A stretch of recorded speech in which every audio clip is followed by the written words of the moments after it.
I've been working on this turbo project build for long enough. I think sometime since last year.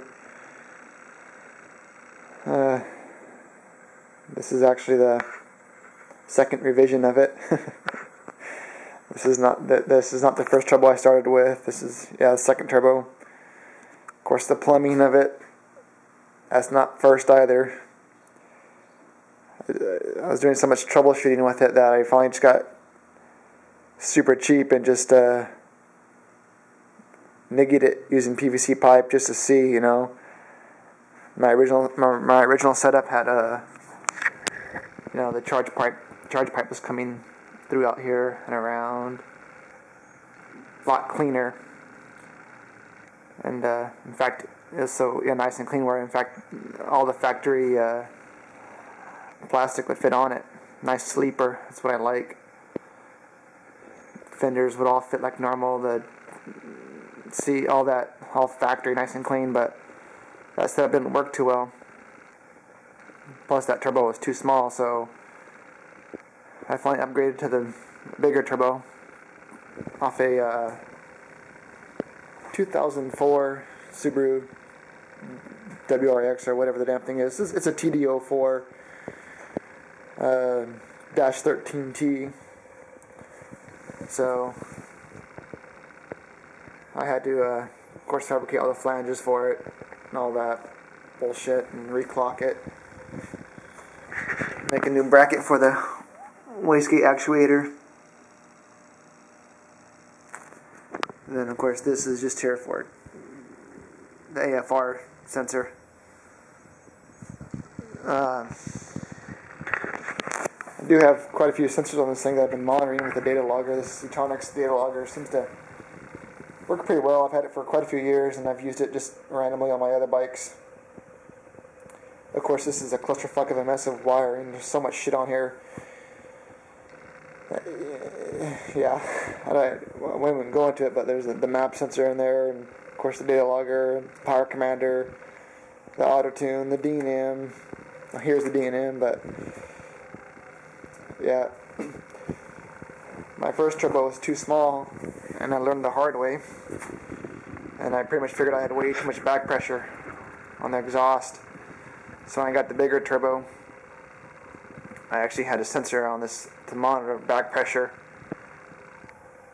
And so when we would data log everything, I would know how much back pressure I'd have versus boost.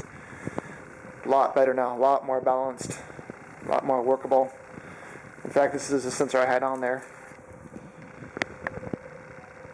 And so now I feel good about the back pressure. I'm just going to use this sensor to also monitor my fuel pressure, which I'm sure it's fine. I don't have any suspicions about that. Once that's monitored, and I'm sure it'll be fine, I'm going to start monitoring also, or data log I should say, the oil pressure on the engine, which I'm sure that's fine too. I've checked it just with a normal gauge, you know, but never while racing around, seeing what it's really doing at RPMs and so forth. But that's small stuff. So my charge pipe, this is the most recent one. I just got some PVC, or actually this is not PVC. This is something else. This is a sewer pipe, I know, but they don't call it PVC. Anyways, I use black just because it looks better. It has a more gradual bend on your 45s that you buy. But this is cheap. This is $30 worth of pipe here at the most. But this seems to be working pretty well. It's, of course, and nothing, you know, factory plastic won't fit over it, none of that bullshit. It's just not right. But works pretty well. We're seeing about 9 pounds of boost at 8,000 RPM, 8,500, right around there. Stock wastegate actuator, which I think is set for 1 bar, pretty sure. At 11.5 I see 15 pounds of boost. Of course, I'd like to see boost a little on sooner. I'd like to see 15 pounds at 8,000, but we're still trying to critique it a little bit more. I have yet to change the cam timing. It's still out there it's pretty high. We have it, let's see, 115 intake. No, I'm sorry. 118 intake and 115 exhaust. That's what we thought we would need to do to get big power at 11,500 RPM. Of course, I fabricated all this mounting bracket. That has been changed too, and that's just lots of tons of work in that thing too. I've had a few questions about the gas tank on this thing. Nothing fancy. In fact, this is as cheap as it gets, and it will not work for, longevity, but it works for testing. But I just cut the back off of it, made it shorter. So when I had my original turbo set up on here, or the first one, yeah, all the factory stuff would fit it, all the factory plastic would fit it, and just sleeper. But now, of course, this won't work. Well, this dumb charge pipe. I have seen some temperatures that have been kind of high on the intake. Of course, there's no intercooler. There's no kind of cooling at all. I'm running 112 Sunoco race fuel. In fact, at one time we saw 190 degrees going into the motor. So I'm gonna have to figure something out with that. That ain't gonna work in the sand at all, of course. I've had quite a few questions about how I get the oil pressure. This turbo is oiled from the motor, which, of course, if you've ever checked the Cdale motor, it has no oil pressure at all. Worth talking about. So that's where this clusterfuck mess of crap comes into play. This is the second one I've done, because the first one did not work well enough. But this is basically what it is. It's just this PVC pipe, and I used a Dodge Cummins overflow valve on the top here to generate 22 pounds of pressure, 19 to 22 pounds. Of course, your scavenger pump comes in through the top. Let me set this down so you can get it better. Comes in through the top. Then this is your supply for your turbo.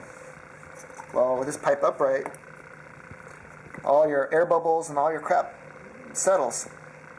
So you get nice unaired oil out the bottom. Your overflow valve generates 20 pounds of pressure in your pipe, and of course it bleeds off the rest back into the frame just like normal. Well, one overflow valve couldn't flow enough oil, so of course at idle I'd see what I wanted to see. I'd see 22 pounds. Once I revved it, I'd see between 50 and 60 pounds. So with this latest and greatest, I actually had to stick 2 overflow valves on there. It's a tight clusterfucking mess that I'll have to just dream up a better way, just something cleaner, something that I feel better about. It's again as cheap as it gets. The way this turbo is here on the back, it still clears the stock fenders and all that. So it's reasonably sleeper, unless you know what you're looking for, which is what I'm aiming for. I like my shit sleeper. I think that's about it. I am having a little bit of trouble with there's so much crankcase pressure under boost that the turbo doesn't want to drain that well. So I've added a second vent with just a catch can just to see how much I'm puking out. I puke out quite a bit. I'm going to this is not the original idea. It's an improvement, but it's not good enough. It's going to have to get better. I've got some ideas for that, and just a bunch of fabricating and a bunch of shit to do to try to make it work without puking out a bunch of oil. And yeah, that's about it. Alrighty.